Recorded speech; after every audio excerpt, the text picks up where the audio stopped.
next, but first time for Countdown's number 2 story, tonight's worst persons in the world of bronze. To right-wing documentarian, failed sportscaster, and Sarah Palin would-be groupie John Ziegler, the guy who once scared her by showing her a picture of me. Speaking at the Conservatives' Coven, he unloaded on conservatives who criticized La Palin or each other. Quote, "A lot of us end up selling out to the other side for a guest spot on Meet the Press or Larry King Live because they know that a conservative saying something bad about another conservative is automatically going to be newsworthy and get them a higher profile. Well, those people ought to be ostracized and punished. And this goes far deeper than those who are traitors for a spot on Meet the Press. I mean, this goes throughout the entire organizational structure of the conservative movement. They do not take this issue seriously. They do not protect their own." By the way, Bobby Jindal's going on Larry King this week. Well, good. Stay off Meet the Press and CNN. Isolate yourselves even further. But bigger than that, you're calling conservatives who criticize conservatives traitors. Didn't you just criticize conservatives? Our runner-up, Mary Matalin, went on the Today Show and got Governor Bobby, let me tell you a story, Jindal into more hot water.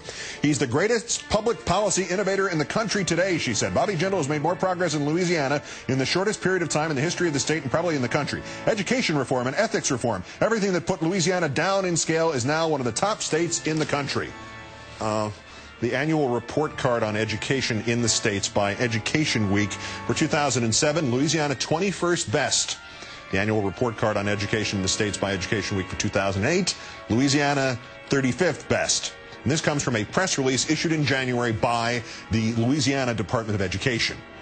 But our winner, Billo the Clown, once again getting a well-meaning charity into trouble.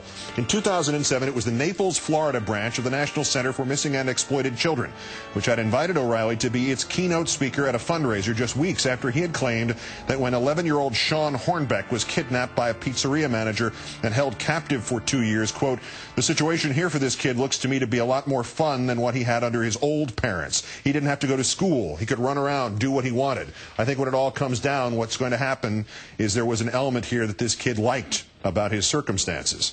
This kid was repeatedly raped and abused by his abductor for 2 years. After a few weeks, the Center for Missing and Exploited Children quietly announced that there had been a scheduling conflict and Mr. O'Reilly would no longer be appearing at its event. Well, now it's happened to the It Happened to Alexa Foundation, which has invited O'Reilly to speak at its fundraiser 2 weeks from Thursday in Palm Beach, Florida. It is a group that supports rape survivors.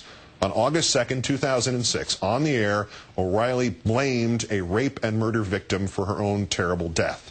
So anyway, he said, these 2 girls come in from the suburbs and they get bombed and their car is towed because they're moronic girls and, you know, they don't have a car. Jennifer Moore, 18, on her way to college. She was 5'2", 105 pounds, wearing a mini skirt and a halter top with a bare midriff. Now again, there you go. So every predator in the world is going to pick that up at 2 in the morning.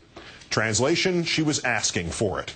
The assumption is that the It Happened to Alexa Foundation was not aware of O'Reilly's attitude that the victim is sometimes to blame, or they would not possibly have extended the invitation. One assumes it will quietly announce another scheduling conflict before the March 19th event.